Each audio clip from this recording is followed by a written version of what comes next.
Digital 410 Media proudly presents the What's the Scuttlebutt podcast with your hosts, Don Abernathy, Jeff Copsetta, and Dennis Blocker. Welcome, everybody, to another episode of the What's the Scuttlebutt podcast, your favorite World War II-based podcast. And boy, howdy, do we have an episode tonight.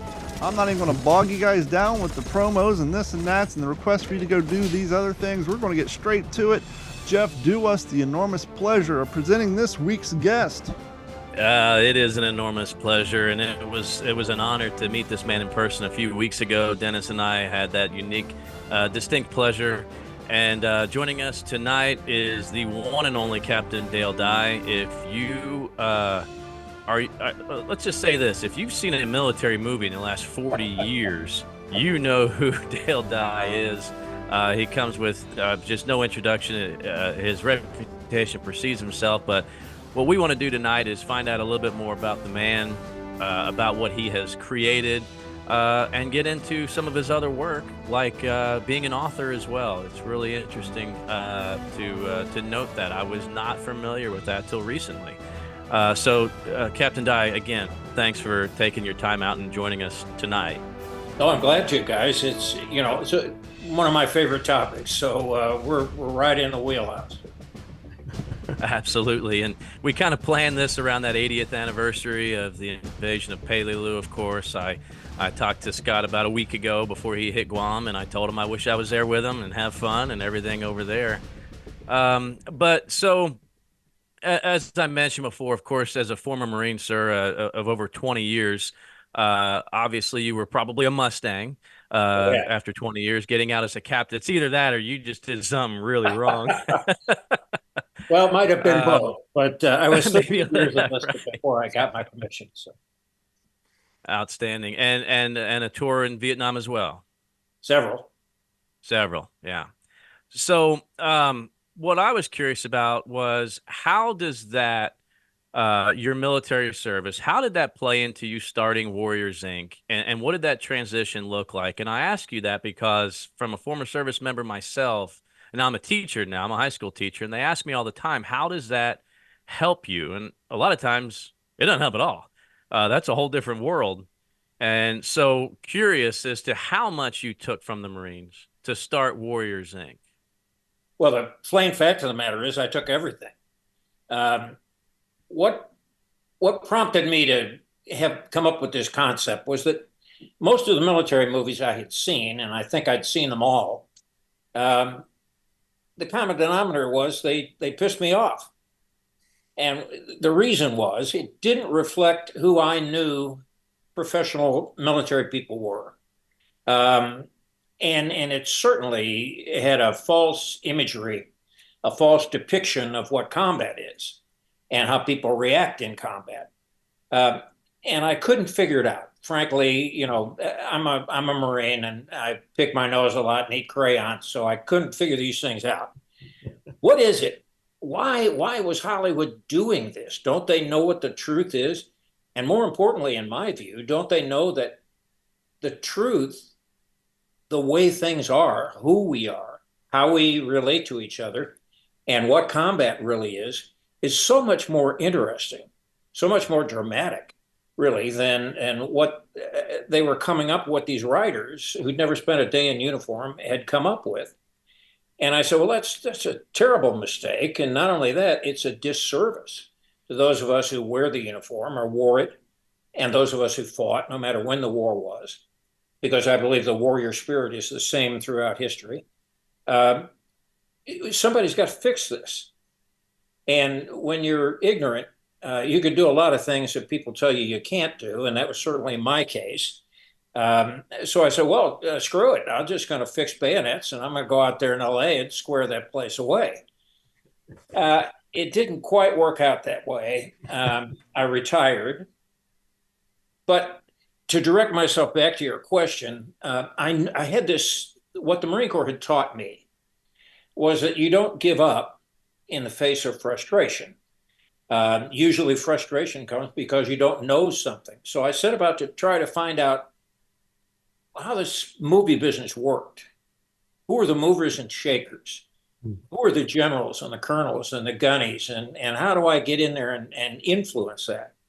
And it took me about a year. And frankly, my concept, which once again, to your question, came from my experience in the Marine Corps. How do you teach people? Well, you reduce them to the lowest common denominator, and then you build them into a unit, and then you teach them, and you do it in kind of a crawl, walk, run method. So that's what I thought we should do with actors. They should have some sort of concept, some sort of idea of who we are and how we do things and what combat is like before they try to depict us. And so, as I said, I wasn't having very much luck with this. People would look at me and say, hey, you, two things here. First of all, we don't do that to actors.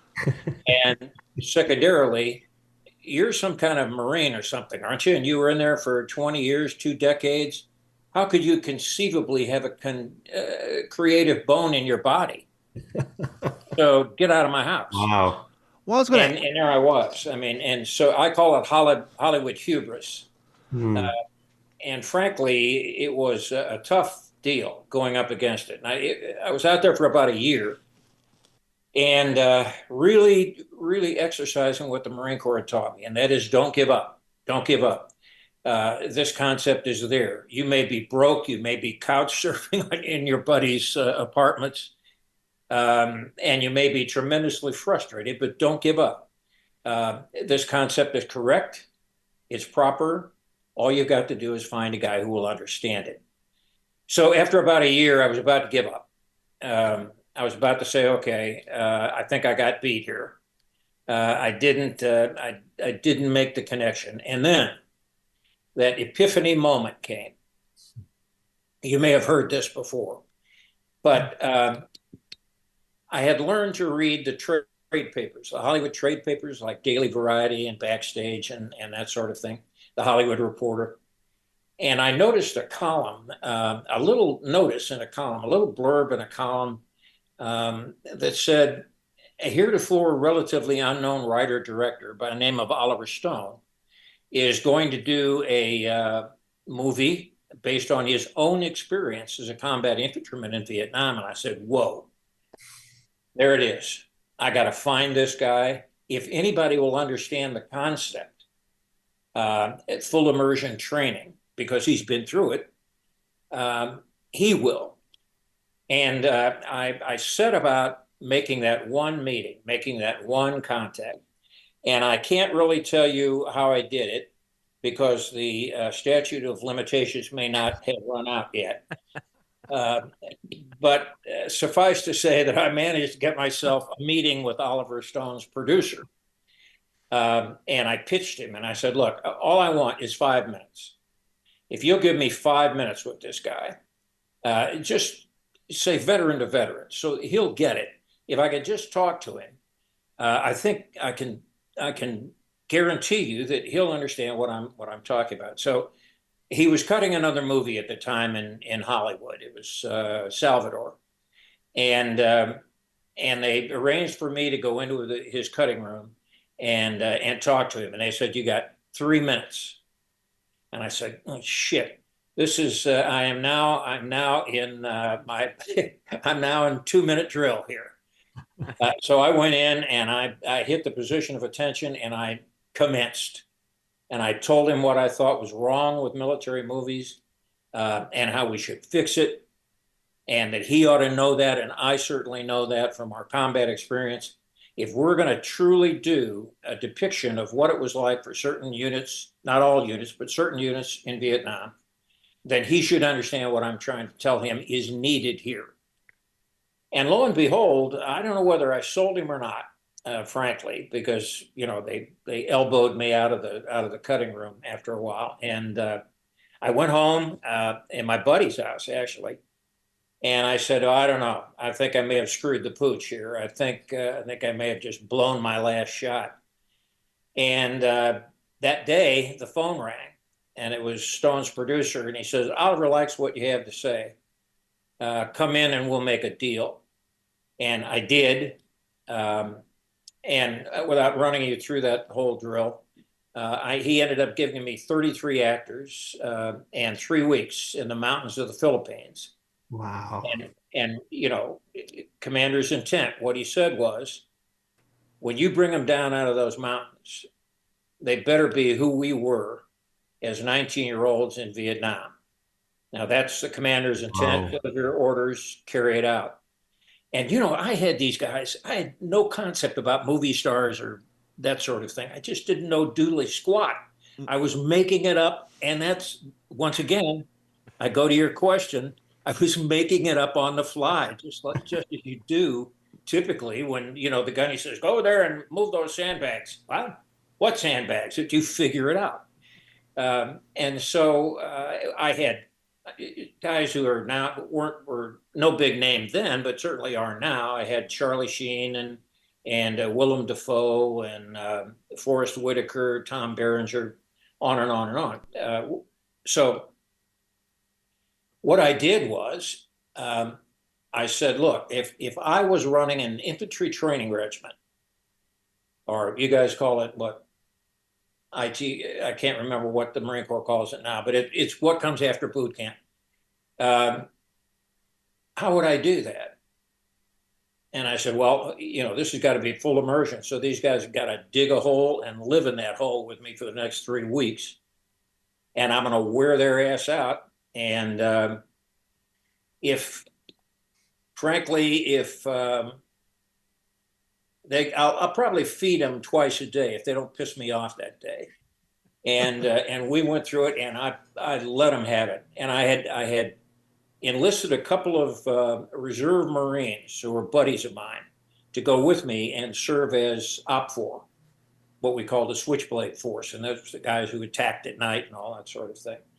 And, I ran them through it, and it was 24 hours a day, all night ops, all day ops. And they really could not get away from it. Their whole deal for that 3 weeks was, how do I not piss off that white-haired guy? How do I survive this?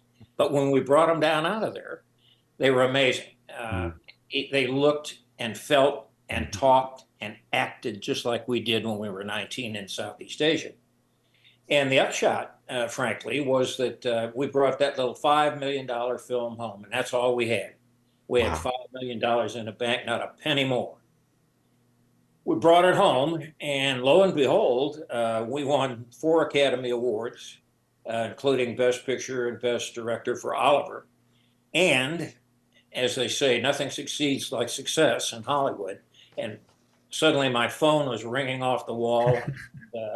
And I actually had a phone now, and I formed this company, and I formed the company according to my Marine Corps training.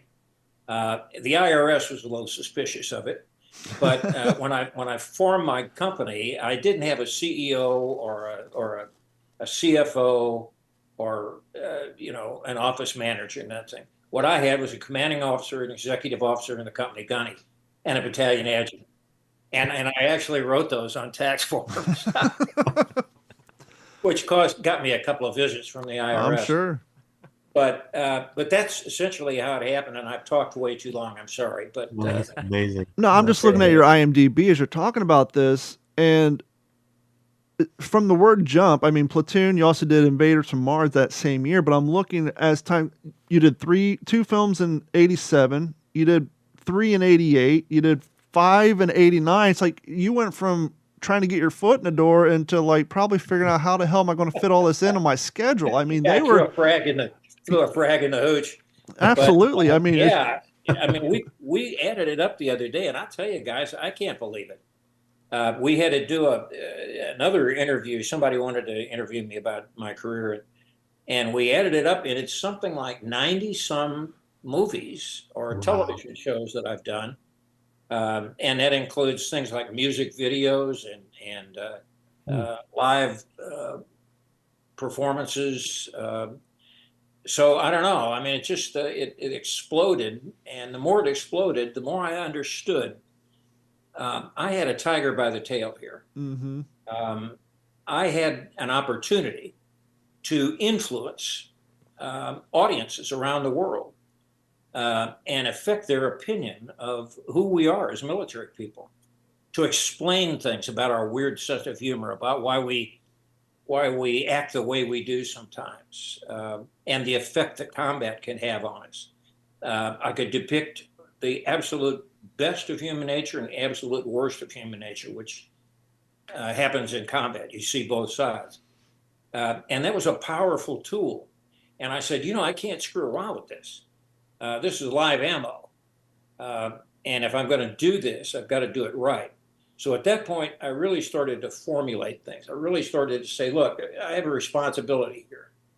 I have responsibility because I now have access to the popular media. I have a responsibility to everybody who's ever worn a uniform, actually, and to shine some long overdue and well-deserved light on their service and their sacrifice. So I always kept that in mind, and that turned out to be our motto. Actually, our motto is we'll do anything from the Peloponnesian Wars to Star Wars. And we've screwed around, just about done that. Yeah. But we always had that that onus, that weight on us that said, look, careful what you do and careful how you do it, because you need to be accurate, and yet you can't sugarcoat things. You can't be a propagandist.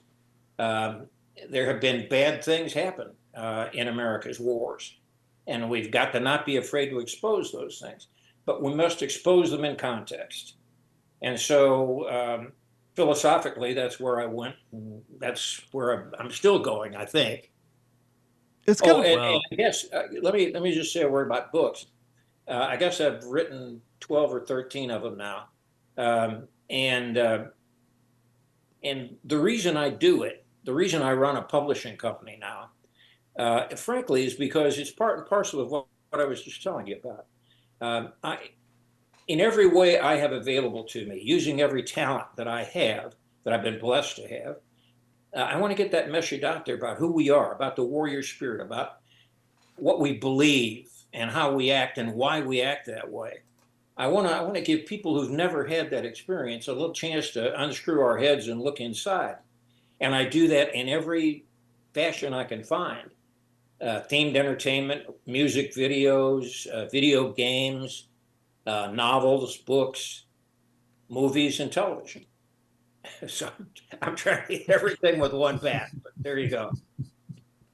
No, absolutely. And I'll be honest, growing up with Platoon being one of my all-time favorite movies, and that was one of the films that we watched during my tour in Baghdad. In fact, that was the first time I saw Band of Brothers as well. I was deployed there March of 04 to March of 05. So that was fresh stuff at the time. And if you did nothing else besides Platoon, I feel like you did it all. And because a lot of the guys I served with, we still have the friendly argument over a beer or two that Barnes or Elias. Yeah. Right? I mean, Elias. Barnes or Elias. Listen, I had that argument, and I don't want to answer it. Right. But what you'd said there really kind of struck a chord too with me, and it leads me to my second question for you. And we talked a little bit about this in Fredericksburg as well. I had a similar role to you as a military advisor for an independent film here in Texas, and was brought on because of my combat experience, and I struggled with some of that same stuff. With I remember the lead actor putting on a pair of Marine Corps trousers, and they were a little tight around the waist, and I made the comment, "Well, fat body, you're on half rations the rest of this trip. You need to fit into those trousers." And I had a talking to that's not how you talk to actors. But how do you, in your mind, how do we balance what people really need and what we want? Because we do, I think there's a good portion of the American public that wants these military movies, wants to remember the sacrifice and honor what, my grandfather did that, or my great uncle, or my dad was drafted for Nam.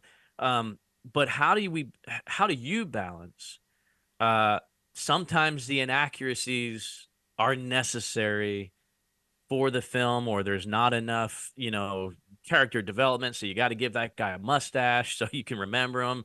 How do you balance that, or is that a case-by-case scenario based on the director? Well, look, it is a case-by-case scenario, and I've got to tell you, in all honesty, I think we've won 8 Academy Awards and 13 Emmys at this point on films that we've worked on. So I don't have a lot of that problem. If it's a Captain Dye film, there's a whole. I come at it now from a little bit of a perspective of power. I walk in and say, "Look, guys, I'm going to do this. I'm going to help you, but you have to recognize that I'm a dramatist, so I'm on your side. I get storytelling. I get how to do this. I've learned how to do this, and you have to move in my direction by saying we want it to be as accurate as it can." Now, that doesn't mean flag waving all the time. It can be brutally accurate to the point that we've screwed up here, but that may be the story, and it may well be the story that needs to be revealed. So early on, to get to your original question, I did have a hell of a time with that balance, and I think I'm enough of a bullshit artist that I could get in there. If I'm saying something horrible, let me know. But no, you're good. Good.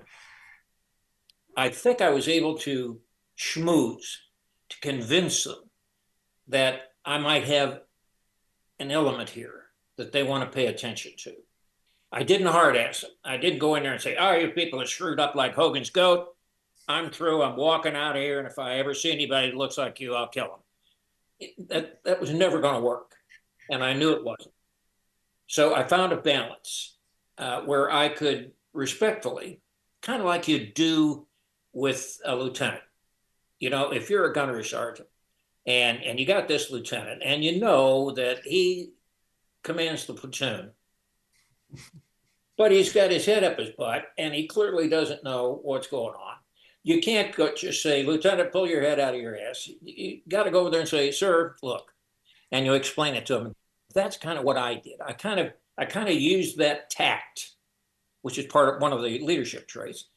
I kind of used that tact to go over and say, "Let me suggest," and I tried to make it a habit never to say no.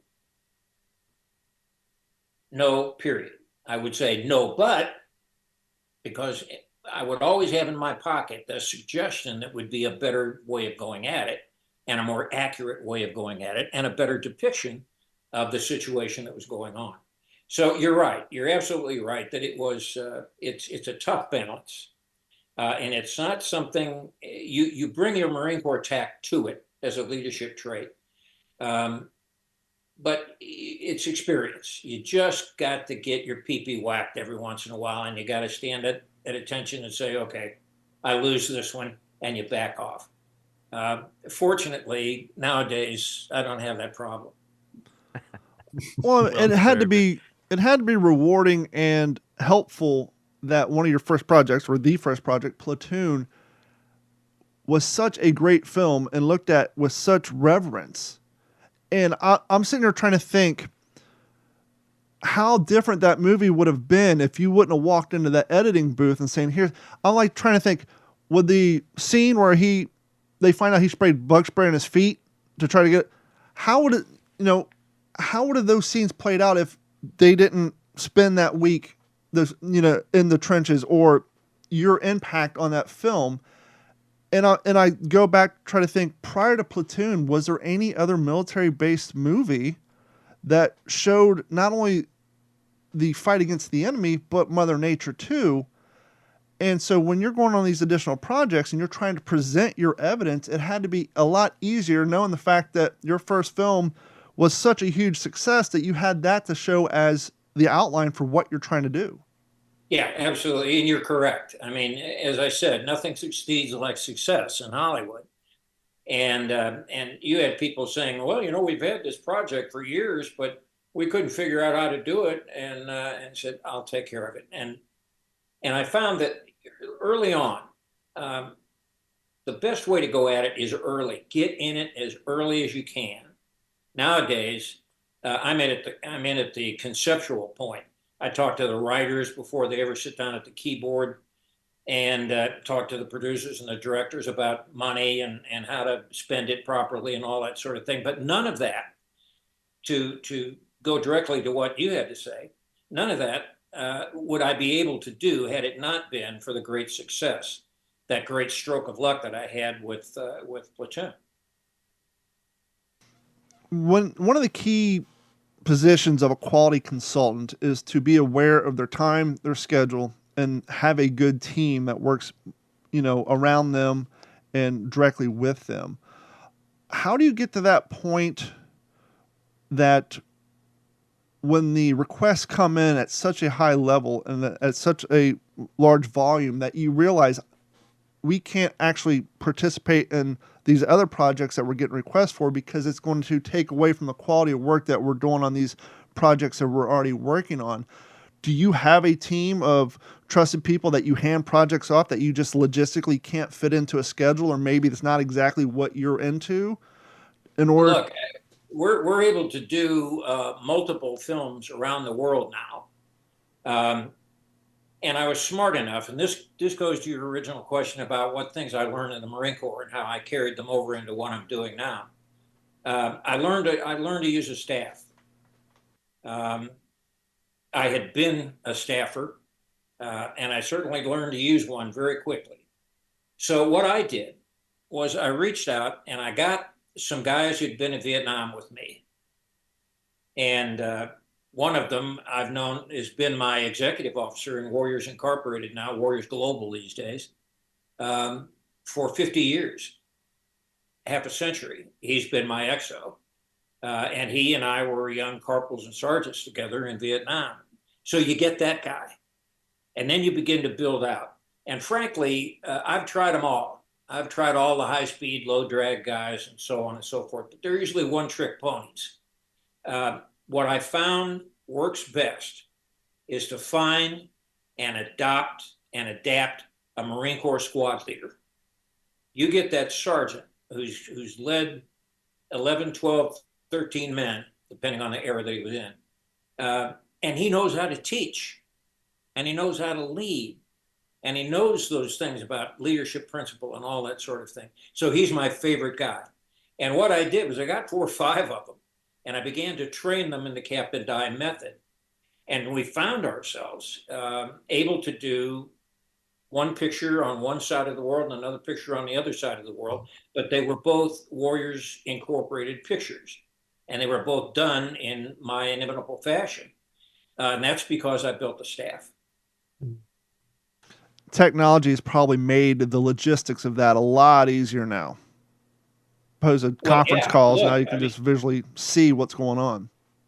Yeah, absolutely. But you got to remember, we didn't have this crapola back in those days. I mean, I had to pick up a telephone and put in my AT&T card and dial up the other side of the world to get a sit rep, from what was happening in Australia while I was in Europe.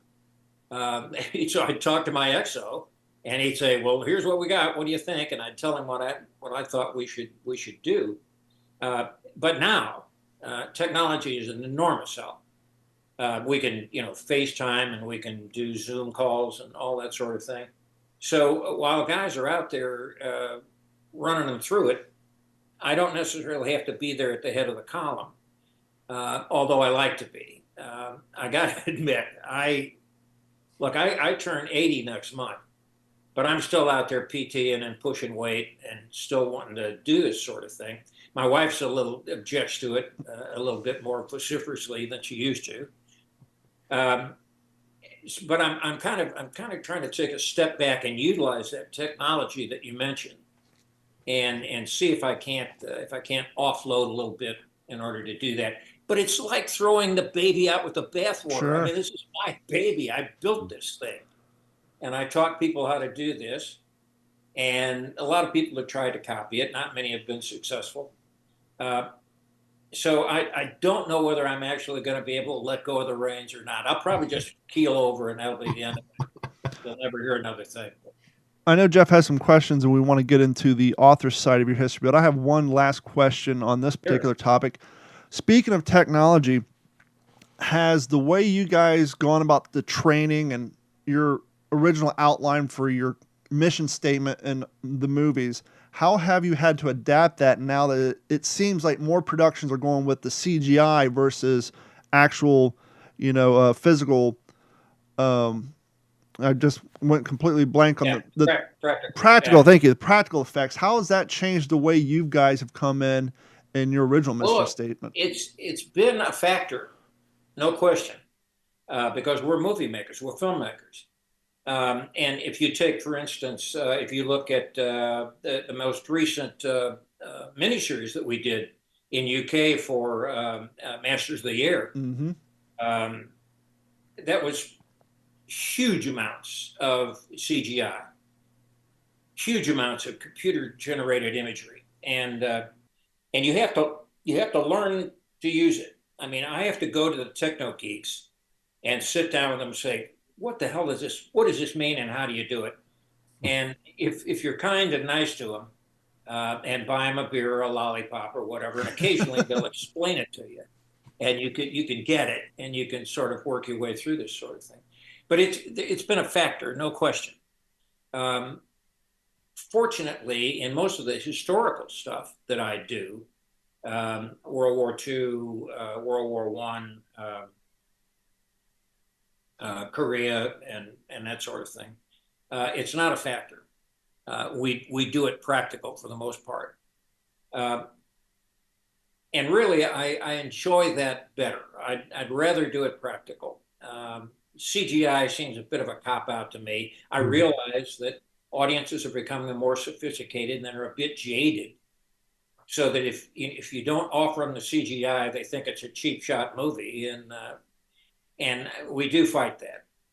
This episode is brought to you by our friends over at Fume. Fume cartridges are crafted from medical-grade polyester designed for use with essential oils. Fume, a non-vape, non-nicotine, non-tobacco device, works by replacing the hand-to-mouth fixation, calming nervous tension through fidgeting, and distracts you from the bad habits with delicious flavors. Psychologists have shown stopping a bad habit cold turkey is very hard for your brain. The Fume handheld device has a built-in fidget, also has a weight similar to most vape pens. If you're interested in replacing old bad habits with new good habits, head on over to tryfume.com/D410M and get yourself a free pack of toppers with your purchase. The toppers is a perfect new accessory designed with your comfort in mind. Slip it onto the mouthpiece for a softer, warmer feel. So replace those old habits with a new habit, a good habit. Simply go to tryfume.com/D410M. That's tryfume.com/D410M. I've got no further questions unless he's looking for another E5 for Warriors Inc. in the Central Texas area. This is Dennis's turn now, I think. Captain Dye, sir, I'm an avid reader. I'm devouring books all the time, and I have pretty much zero time for fiction, but I have really enjoyed Peleliu File. I one of the habits or something that I'd done ever since I could remember, when I'm reading about someone that I admire, for instance, Shackleton or Joshua Chamberlain or Grant, his amazing memoirs, if in their reading their memoir, if they mention a book that was impactful to them or a person that was impactful to them, I'll write it in the flyleaf of the book, and then I'll buy that book, right? And I'm wondering, sir, who inspired you? What books were important to you, and what people did you really admire? Look, it's funny, but I have exactly the same height. You see these books in here? This is 1/3 of the library. The other, it's about 1,200 volumes. Wow. And I'm that kind of guy. I'm voracious. I read and I write all the time. But to answer your question, I guess, I've read all the classics. I've read Clausewitz and Mao Zedong and all of the really philosophical works on war. But I like to be entertained. I like to be, and it's you dig through those things. I mean, they're so dense. And you pull out one or two gems and jewels and you write them down somewhere, and okay, Jesus, I hope I never have to go through that again. I love Once an Eagle, Anton Myrer.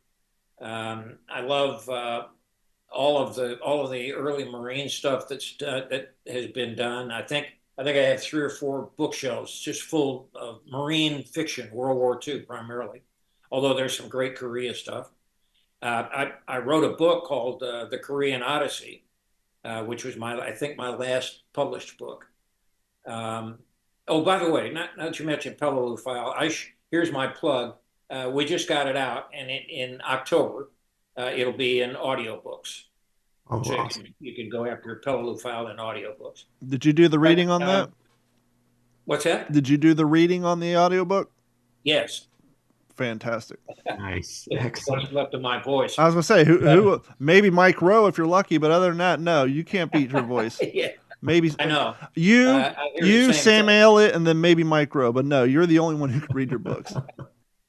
Well, I'm the only one that can figure out how to pronounce the sort of things I do. The truth. The Peleliu File is out in October in audiobook. But I think the writers who have influenced me are guys like Anton Myrer. I'm a great admirer of Jack Reacher and Lee Child. I read Arthur Conan Doyle, Sherlock Holmes all over the place. So I'm eclectic. I pick and choose these things. But there, I'd have to go in and look at the names of all the Marines whose books I write and enjoy, and some of which are really esoteric. You have a hell of a time finding them, but when you do, they're gems, they're jewels. But I'm with you. I think people are losing that hunger for the written word, and I think that's unfortunate. There's something about having a book in your hands that you don't get with a Kindle, and you don't get with your computer. I mean, there's something, because you can underline things, you can write notes to yourself, or you can, boy, I love that turn of phrase, and you just put an exclamation point beside it. I mean, I love doing that. Yep. Now, I got to admit, look, we have 6-bedroom huge house here in Texas. And half of it's filled with books, and it depends on which day it is. I'll go in and find something and work on it. But I get it; we're kindred spirits. Well, the nice little benefit to that too, as Jeff and Dennis and I do as well. We get we inherit a lot of used books. People find, oh, you're in military history. Jeff all the time gets crates of books. But to your point about writing down notes, oftentimes we get to read other people's thoughts. We get to see other people's notes and things they found interesting, and like, I don't know who this guy is, but I agree with him. Yeah, that's a great thing about used books. And if somebody has a used bookstore 40 miles south of here, I'll go. Yes.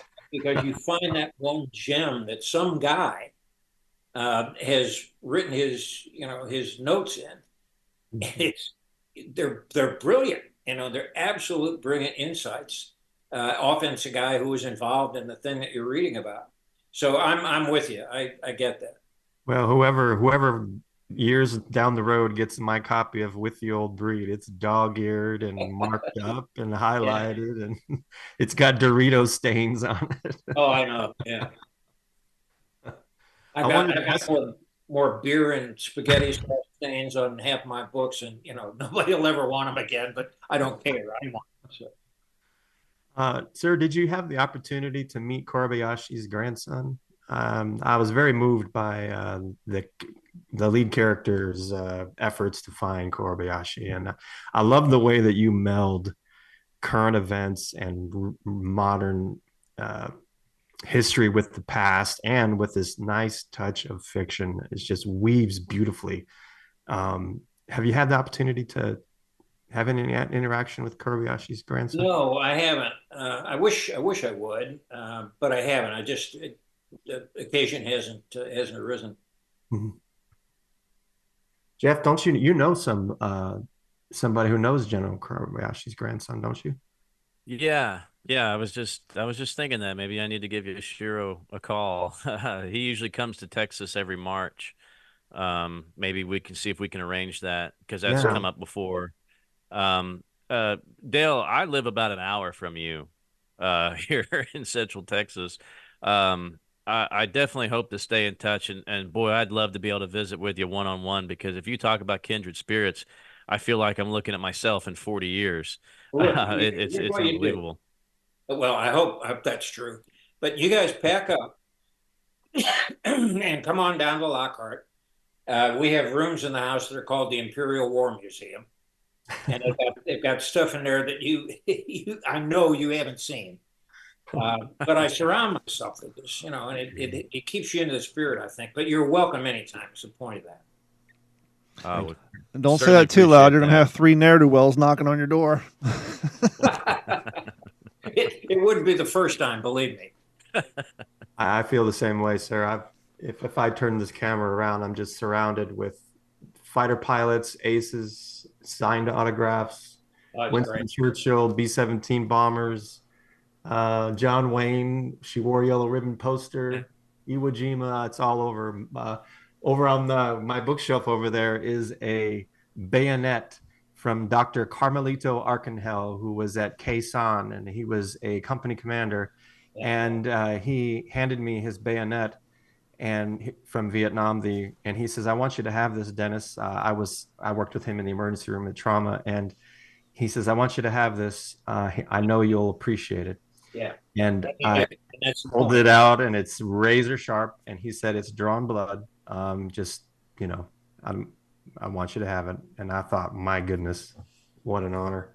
Well, I have one wall that's all of the movies that we've done. So you'll see all the units that we trained and all that sort of thing.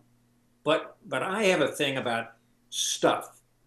A picture or something is fine, but I have a thing that you can pick up and handle. Mortar sights Wow. and rounds and all that sort of thing, and I like that because when I hit mental blocks, when I can't figure out where to go next, I'll go out and fondle some war toy. Mm-hmm. It's as weird as that sounds. It's aha, and I know where to go.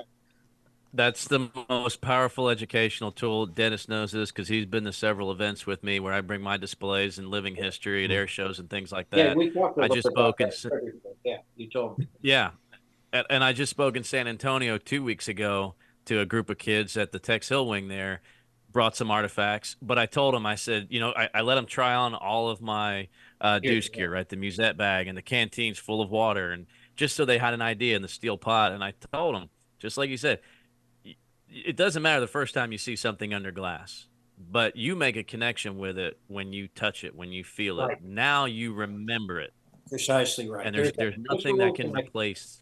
You make with your hands. Yes, Absolutely. Oh man, Yes, sir. Absolutely. good going. You cannot reproduce the smell of 80-year-old web gear.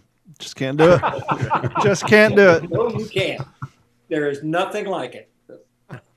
I was sitting here thinking, all 4 of us, if we all turn our cameras around, we're all surrounded by. I mean, I'm looking at 7M1 Yeah. helmets. I mean, I see it. we're I all in noticed. miniature. We're all in miniature studios and museums here. Let me ask you, what came first in your chicken or egg? Were you writing books and poetry and journals before you got into the movies, or was your time on set and working with writers and seeing rewrites that help you kind of figure out the books? Look, I think I've always been an Irish storyteller all my life. I mean, I was the kid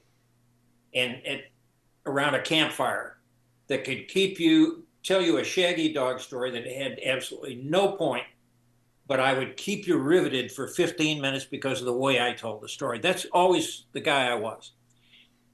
So I think I come by a little bit of it naturally. But I have to say, I came home out of about 33 months on the line in Vietnam, pretty well screwed up. I didn't know it. You never do. That you're screwed up. Everybody else is screwed up, not you. But I was carrying a lot of demons. There was a lot of poison in my guts, and a lot of imagery that I couldn't shake. And I guess we would call it PTSD, although I hate that name. I hate that term. I think PTS is fine, but D means it's a disorder, and it's not. It's perfectly natural. Mm-hmm. But I was suffering from this stuff, and I couldn't get it out. You know, all the crap old excuses you've heard from the guys that came home from the Middle East wars recently. Nobody knows. Nobody understands. I don't want to tell anybody because I don't want to relive it. Nobody can understand. And if I told them, they wouldn't get it. So I just got to sit here and be a poor, you know, that's crying the poor ass. And I don't believe in it. So what I decided was the way to get by this was to write about it, to talk about it. Now, I had a hell of a time finding anybody that wanted to read it or listen to it, but that didn't stop me. I knew that I was healing. If I could get this stuff out, it was poison, and it was sitting in my heart and in my mind and in my guts, and it was fermenting. It was rotting, and I needed to get that out. I needed to expunge that stuff. And so I said, well, how can I do that? And it occurred to me that I have a talent. I could speak. I can create images, I can write. And so let me do that. Let me talk about these things in one fashion or another. And it's cathartic. Mm-hmm. It was catharsis. And it was much more effective than self-medicating with booze or anything else. So I said, look, I can do this. So I started writing. This hopefully goes back to your original question, if I can remember it. So I started writing while I was still in uniform. And I found that it was cathartic. It helped me justify things. It helped me explain things. It helped me feel that I was not a bad person. I was simply caught in a bad situation, as were hundreds of thousands of others. And I had to understand it, and I had to talk about it. And when I did, and this sort of carried over into what I did and showed this, but when I did, I relieved myself of an enormous pressure, of enormous guilt. And I brought myself into a certain clarity, into a certain understanding of what I had been through, and therefore what other people had been through. I mean, look, guys who went through a lot worse than I did, from all wars. And so I began to preach the business of talking about it, getting it out, get the poison out, expose the poison to air. And I think I helped some folks in that regard. And what I found was that my first book that I wrote about it was called Run Between the Raindrops. It's about my experiences in Hue and Tet of 1968. Was a hit. And I said, well, there you go. Not only can I medicate myself here by getting the ghosts out, the demons out, but I can tell great stories that help people understand what men at war, or women at war these days, but what people at war go through. And so that's a long-winded answer to a question I can barely remember, but I think it had something to do about. No, you answered it. Why I'm writing. That was great. And I started writing. No, that was great. Captain Dye, when I was writing my book about my experiences in the emergency room for 23 years, my darkness, I called it my dark passenger. And what was really interesting was that when I started writing, it was so cathartic. And it was like it's digital, but I was like, I could almost imagine the typewriter, and every letter was taking the inky darkness from me, and it was coming out, and it was like tapping into that, and it was puncturing the paper, and it was there. It wasn't in here anymore. And it was like you're fighting back against the demons. Yes. It was so cathartic. I absolutely understand. Yeah. A perfect analogy. So good. And what was the name of that book, sir? Your first one? Run Between the Raindrops. Run Between the Raindrops. We were getting chopped up so bad in Hue that I was with a corpsman. It was a long line of wounded men laying up against the wall of the citadel. And he just looked at it and shook his head, and he said, damn, guy, trying to get through this Hue city without getting wounded is like trying to run between the raindrops without getting wet. Mm-hmm. There's a book in there, and lo and behold, there was. Wow, man. One That's of, gracious. I feel like we could talk forever. one of the benefits that we have as podcasters and interviewers is a lot of times when we engage in deep conversations like this, we have thoughts that have never occurred to us previously. And I just had one of those. Through time, journaling was always a thing. Definitely in the 17, 18, or early 1900s, writing was the key way to communicate with people outside of your audible realm. And as time goes by up until now, the irony of the 2000s and primarily 2024 is we all have a way to communicate digitally and to type and to write in our hands. But especially the younger generations, they've all gotten to the point where they can't take the time to write out. So now everything's shorthand and abbreviated. And I'm wondering, you guys are talking, and we've all experienced, I did some writing in the past, the catharticism that comes from writing, getting your thoughts out onto paper or into the digital paper, your computer, in long form. I wonder if possibly the reason so many young adults and kids are seeing and experiencing such high levels of anxiety and depression is because no one is taking the time to write their thoughts out in long form, to get that free therapy just from typing or writing by hand. I think you've hit on a key factor there. I mean, look, I don't know how they do this with their thumbs. I mean, I'm still doing this, but the point is, I think you're exactly right. I think there is a therapy in creating something. To me, it's like an artist who has an easel in front of him, a canvas, and he daubs on some things, or he draws on it with chalk or crayon or whatever, and there's something inside him that's now coming out through his hands or his eyes, and it's turning into something else. Now, we do that by sitting there at a keyboard or at a typewriter, if you will, or even longhand, sitting there and transcribing to a notebook. And we understand our age, at least, I don't mean to put years on you guys, but the point is, I think you've all experienced the fact that there's a certain release in that. Mm-hmm. If nothing else, it gives you the time to think. Yes. Because you've got to think of what I'm going to type next or what I'm going to write next. And you don't have that when you're trying to do, a 24-second communication on a text message. And so I think you're exactly right. I think we're missing out on taking the time to at least put our thoughts down. And sometimes what that tells us is our thoughts are absolute bullshit. and frankly, we need to think again. Yeah. But we've taken that time to do that.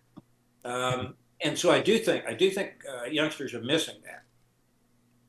Go ahead, Jeff. We've talked about that on the show before, and I know we probably need to start wrapping it up here. But we mentioned before how I feel like I'm the last generation of fighting men who came home with a box of letters, right? I knew what it was like. I married my high school sweetheart, so I have every letter that I couldn't wait to get and to smell that piece of paper from her. Thankfully, when we think about the World War II, the greatest generation, so many times, grandpa, if you will, passes away before the family finds a footlocker in the attic with these artifacts, with these letters, with his thoughts.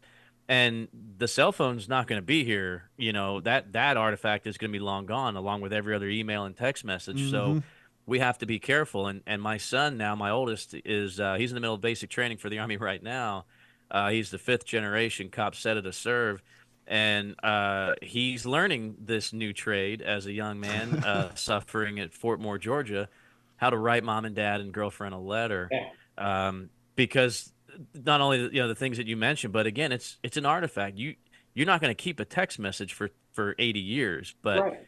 It is but an a artifact. letter, absolutely. So, especially private letters, because in a private letter, you can, to someone with whom you're intimate, someone you'll say things and reveal things and thoughts and feelings that you've had that you wouldn't say, in a corporate letter of some kind or a letter that had public access. And you find out that that was the value of those things. That was that guy crying, and that was that guy talking. Yeah. And so it has enormous value. You're right. Just had an insane thought. Imagine now, Platoon, produced in 2024, and instead of Charlie Sheen narrating letters he's writing home to Grandma, you just have little short text messages typing across the screen. The impact wouldn't be there. Don't say that. Some idiot's going to try to do it. It is an existing IP, and Hollywood loves existing IP, so you never know. No, you don't. Real quick, we're going to get into the end of the show that people love, and that is what are you reading? And we're going to start with you, Mr. DaleDye. What you reading? You know what? I'm reading 3 books by C.S. Forester recently. One is The Gun, and I forget what the other ones are. But I was introduced to C.S. Forester by Tom Hanks, as a matter of fact. We did. A Rifleman Dodd is the other one. Rifleman Dodd and The Gun, and there's a third one I'm reading. Now it's provincial, and it's a bit Elizabethan in its vocabulary. But Forster wrote a book called The Good Shepherd just before, during World War II. In fact, he wrote it, and Tom Hanks loved it, and we based a movie called Greyhound off of C.S. Forester's The Good Shepherd. And so Tom introduced me to this, and I said, "Whoa, I've got to read this." And then I got interested in C.S. Forester and began to read him. And I'm like that. I'm compulsive as hell. If I find somebody's books I like, I mean, just take Lee Child and the Jack Reacher series. Now, there's nothing spectacular about that. It's a blatant entertainment. But I must have 24 or 25 of his books on a bookshelf in there. Because I read one and I said, I love this stuff, and bought them all. So I get it. I'm like that. But C.S. Forester is what I'm reading right now. And I'm writing a new book. So I won't tell you about that one because I haven't figured out exactly where it's going yet. But it's about the CIA in Central America. How's that? We'll happily have you back on when that book comes to time for media. Sure. Hey, Jeff, what you reading? I'm in a few projects right now. I picked up a first edition Ernest Hemingway Men at War. Of course, familiar. Of course, that shows up in a trash can in a scene of the Pacific. And I had to get a first edition Hemingway. I'm a huge Hemingway fan, and so I got through some of Caesar's commentaries and read about Thermopylae. But then spent a night over there at Dennis's before I spoke in San Antonio. And I just happened to get into seeing Gettysburg for the first time. I don't know where I've been. The Civil War surpassed me somehow. I just spend too much time in the Second World War. Not too much, but I don't spend enough in other realms. As you guys know, I really enjoy the First World War because you can't understand that second without the first. But I am enthralled with Joshua Chamberlain and Little Round Top. So I'm also in the middle of Chamberlain's Bayonet Forward that I'm borrowing from Dennis. But I also have to have something from World War II, right? I mean, we talk about this. Doesn't matter what I'm reading. I'm also reading something about World War II, and I'm doing a little research on the importance of the OS-2U Kingfisher, an aircraft during World War II that does not get a whole lot of notoriety. The Kingfisher was there observing the guns off the coast of Peleliu during the invasion. They were spotting for the bigger ships out there, and believe it or not, the Kingfisher picked up a pretty important pilot that was stranded for 3 weeks in 1942. He just happened to be the leading American ace from World War I. Eddie Rickenbacker gets down in the Pacific in November of 42. 3 weeks later, is picked up by a Kingfisher. So interesting stuff there on an aircraft that's pretty easily overlooked. But I'm enjoying all of those reads right now. Hey, Dennis, what you reading? I am reading Peleliu File. Yay! What's that guy's name again? What I was don't the know. author? Some goofy bastard. But yeah. Some guy. Oh man, I tell you what, I'm about a quarter through Shake Davis. What a great name. I love his daughter. I love that she's on Wake Island. I love that he's on Ewo sat phoning her. I there was the author who taught me a lot about writing is Mitch Weiss, Pulitzer Prize winning author, and he taught me something that I have got a lot from my reviews from the books I got out. And Captain Dye, you definitely have it. That ability to complete a chapter in such a way that the reader says, one more chapter, and then I'll turn the light out and go to sleep. I'm a horrible guy like that. And then you get to the end of that chapter and you're like, oh god dang it, one more. Not to beat my own tom here, but Peleliu File was the second of the Shake Davis books, and there's I think 10 of them now. There's Lao's File, Chosin File, Contra File, and they take Shake through all of these. Many of them have historical. For instance, there's the Aztec File, which has him back at Chapultepec, and you'll see all of these things. So if you follow the series, you'll always get that Marine Corps connection in there. Yeah, definitely. In fact, I've been told Marines love them, so I guess, and they sell well. So I don't know who's buying them. It's a fast read. It's definitely a fast read. It flows nicely.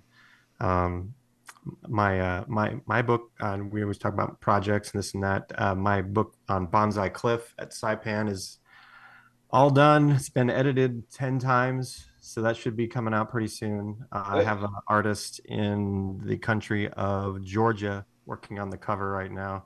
Have you been out to Saipan and stood on the cliffs? No, sir. You should. No. I've one of the greatest thrills of my life is to be able to. I've made almost all the islands: Iwo Jima, Peleliu, Saipan, Tinian, Guam, and Guadalcanal. But standing on there, especially, what the hell? Now that you've written it, yes, sir. Tuck a copy under your arm and get your ass out to Saipan and take a look. You'll love it. Especially.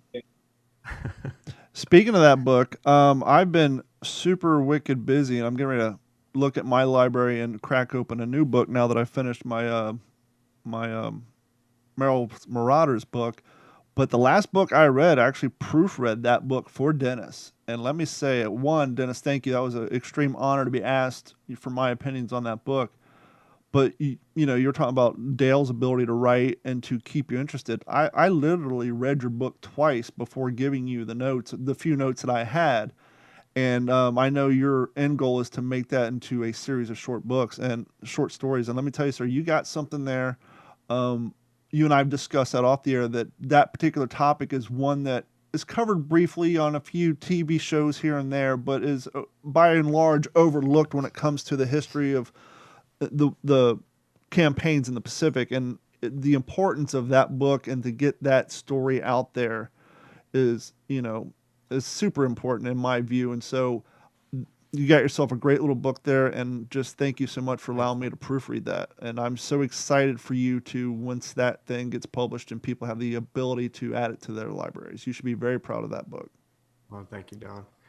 Captain Dye, I was fortunate to interview hundreds of World War II veterans through the years. And it just so happened my grandpa was on a gunboat in the Pacific, and that's how I found out about Bonsai Cliff, was interviewing my grandfather's shipmates and other guys from these gunboats, of Flotilla 3, that were coasting along the beach with these megaphones and the interpreters trying to get the Japanese to.